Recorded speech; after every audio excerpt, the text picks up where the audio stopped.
प्राचीन भारत के कुरु वंश के प्रतापी राजा पांडु न्यायप्रिय, तेजस्वी और पराक्रमी शासक थे।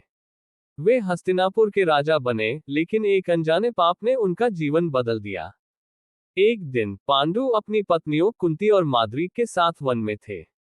वहां शिकार करते समय उन्होंने दो हिरणों को मैथुनरत अवस्था में देखा और बिना विचारे अपने बाण से उन्हें मार दिया।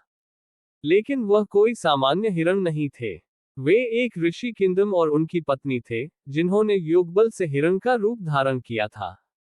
मरते समय ऋषि किंदम ने पांडु को शाप दिया, हे पांडु, जैसे तुमने हमें प्रेमरत अवस्था में मार डाला, वैसे ही जब भी तुम अपनी पत्नी के साथ संबंध बनाना चाहोगे, उसी क्षण तुम्हारी मृत्यु हो जाएगी। इस शाप से पांडु व्यथित हो गए।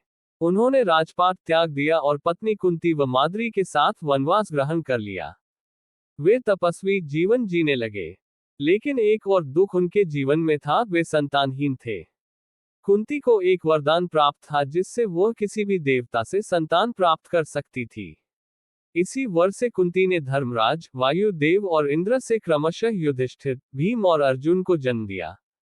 माद्री ने अश्विनी कुमारों से नकुल और सहदेव को प्राप्त किया। पांडवों का जन्म तो हुआ, पर पांडु के मन में एक पीड़ा बनी रही, वह स्वयं पिता बनने का सुख नहीं भोग सका।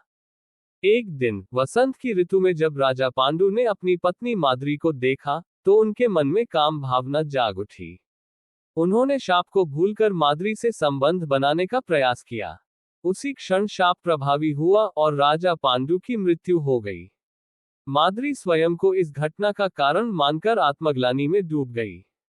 उसने पांडु की चिता में सती होने का निर्णय लिया। माद्री ने अपने जीवन का अंत कर दिया और कुंती पर पड़ी पांडवों की परवरिश की पूरी जिम्मेदारी